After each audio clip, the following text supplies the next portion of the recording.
വാതോരാതെ ശ്രുതിയെ പുകഴ്ത്തി സംസാരിക്കുന്ന ശ്രുതിയെ കാണിച്ചാണ് എപ്പിസോഡ് ആരംഭിക്കുന്നത്. തുടർന്ന് 1,00,000 രൂപയിൽ നിന്നും 10,000 രൂപ ചന്ദ്രമതിക്ക് കൊടുക്കുന്നതോടെ ചന്ദ്രമതിക്ക് ആകെ ദേഷ്യം വരുന്നു. ഇത് ശ്രദ്ധിക്കുന്ന സച്ചി അമ്മയ്ക്ക് തീരെ സന്തോഷമില്ലല്ലോ എന്നും എന്തോ പന്തികേടുണ്ടെന്നും പറയുന്നതോടെ ചന്ദ്രമതി ദേഷ്യപ്പെട്ട് അവിടെ നിന്നും പോകുന്നു.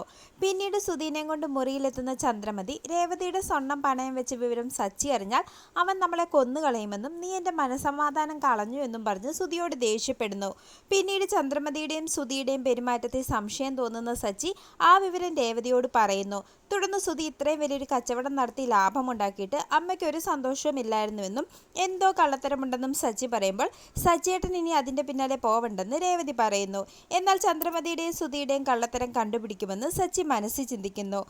പിന്നീട് തന്ന കാശ് തിരികെ തരാൻ പറഞ്ഞ് ഗജാനന്ദൻ രണ്ടുപേരെ ഉപദ്രവിക്കുമ്പോൾ അവർ സച്ചിയുടെ പേര് പറഞ്ഞ് ഗജാനന്ദനെ ഭീഷണിപ്പെടുത്തുന്നു. തുടർന്ന് സച്ചിനെ ഞാൻ വെറുതെ വിടില്ലെന്നും അവനുള്ളത് ഞാൻ കൊടുക്കുമെന്നും ഗജാനന്ദൻ കൂട്ടാളിയോട് പറയുന്നു. തുടർന്ന് രേവതിയുടെ വീട്ടിലെത്തി ലക്ഷ്മിയമ്മേനെയും ദേവുവിനെയും ഗജാനന്ദൻ ഭീഷണിപ്പെടുത്തുമ്പോൾ ഇരുവരും ഗജാനന്ദന് കണക്കിന് കൊടുക്കുകയും ആട്ടിയിറക്കുകയും ചെയ്യുന്നു. ശേഷം രേവതിയിലൂടെ വേണം സച്ചിക്കുള്ള പണി കൊടുക്കാനെന്നും എന്ത് ചെയ്യണമെന്ന് എനിക്കറിയാമെന്നും ഗജാനന്ദൻ പറയുന്നു. പിന്നീട് രാത്രി ഓട്ടം കഴിഞ്ഞ് എത്തുന്ന സച്ചി രേവതിക്കൊരു പാവക്കുട്ടീനെ ഗിഫ്റ്റായി കൊടുക്കുകയും ഇത് നമ്മുടെ മോളാണെന്ന് രേവതിയോട് പറയുന്നതും കാണിച്ച് എപ്പിസോഡ് അവസാനിക്കുന്നു.